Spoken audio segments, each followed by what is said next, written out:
So when I first get on a horse, I just like to check that they're listening to my signals. So the main signals we use on a horse is stop, which this is not fantastic today, and go. This horse does like to go, he has a really good work ethic, but he's not always so good with his stop.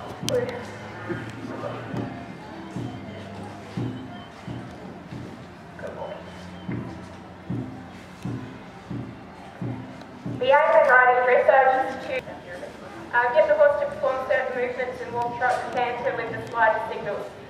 This horse, fortunately, like I said, has a really good work ethic, so he's actually incredibly easy to ride and does respond usually to quite a light signal. Okay, so I'm just going to pop him into trot.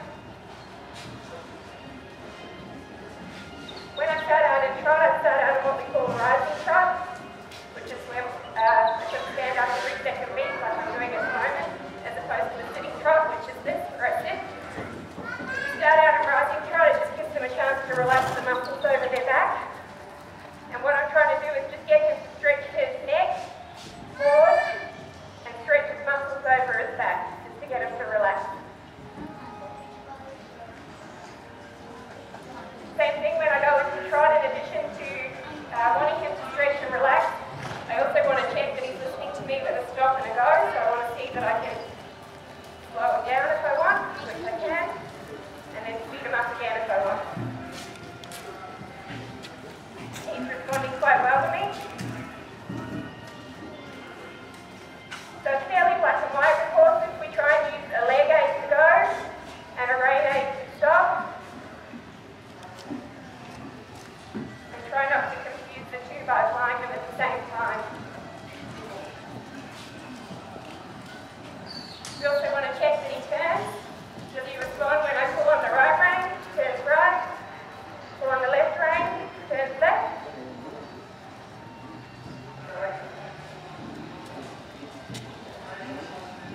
Now he's stretching quite nicely. Forward. So sneezing and breathing is a good sign. It means that he's fairly relaxed, not holding his breath.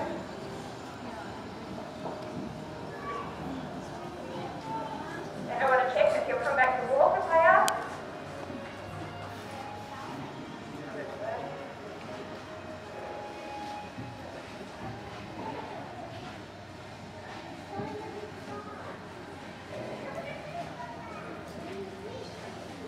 And then when I'm happy that he's fairly relaxed and walking and trot, I can ask him to go into a canter.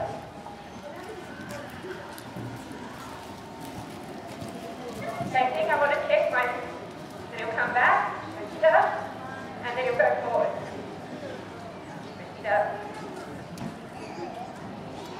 When a horse canters, it's a 3-beat gait. 1, 2, 3, 1, 2, 3, 1, 2, 3, with a moment of suspension, where all 4 feet are off the ground. You can see that this horse tends to have his left foreleg more forward, so he's in what we call a left canter. If I come back to trot, change the rein, or change direction. Now he's in a right canter, his right foreleg is coming more forward. Now we'll check the go. Slow the canter down, forward, and then he'll pick the canter up for me.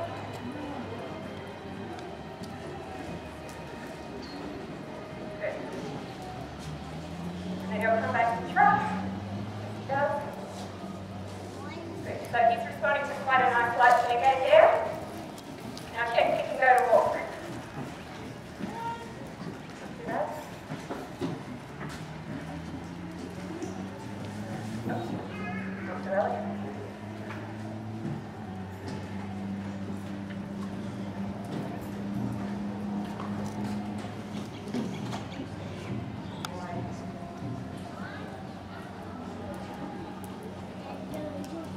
So I'll do the same on the other end.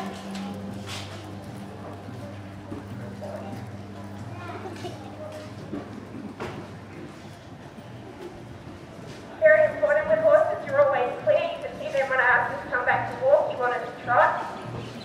So rather than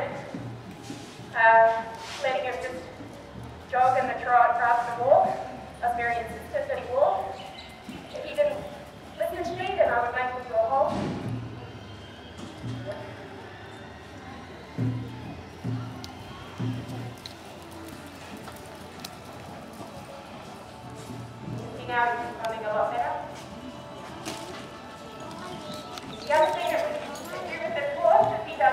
work.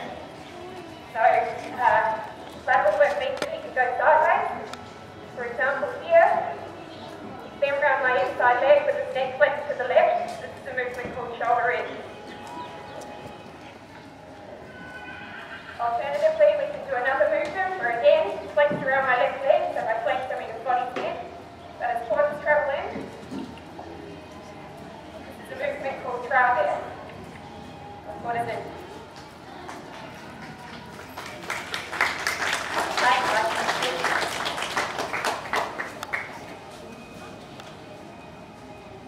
So another sideways movement that this horse can do is a half pass, which is where he travels forward, then sideways, then around my inside leg.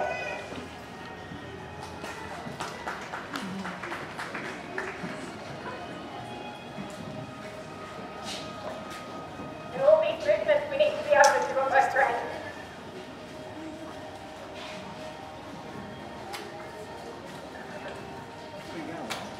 The funny thing with training at Clydesdale that I learned was different to training my other horses is from their farm work, these horses are bred to move into pressure. So when something puts pressure on them, they like to lean on it. For example, a harness. They feel the weight of the collar around their shoulders and push into it. It's different to training a dressage horse where you teach them to move away from your leg. So the track I found with this horse when I first started was if I put my leg on to ask him to move away from it, he actually leaned harder into it. And so sometimes I would ask him to move away from my inside leg and bend his body, and instead he would move into it.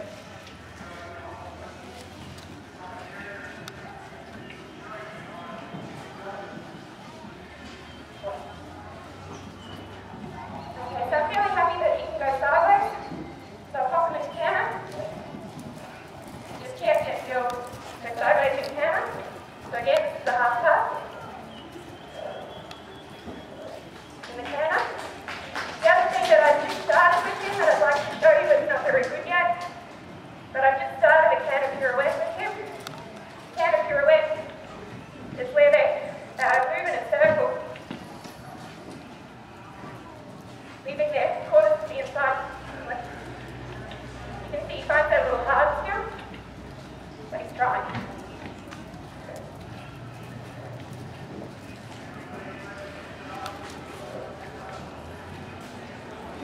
So that movement we did there is all the time same. So he takes from one lead in the canter to the other without coming back to walk or trot.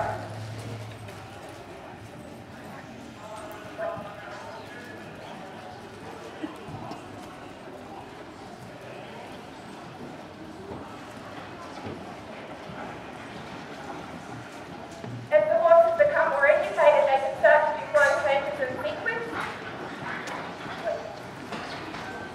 So every 4 stride, every 2 stride, and every stride.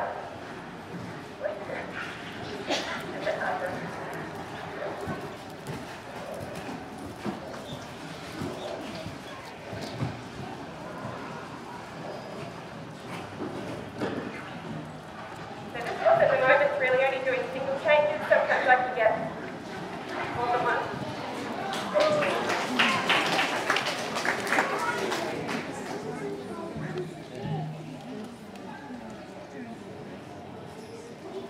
The other thing that you can do with them is that same movement I was trying in canter, but in walk. It's called a walk pirouette. Where they turn their shoulders around their back legs, describing a fairly small circle with their back legs.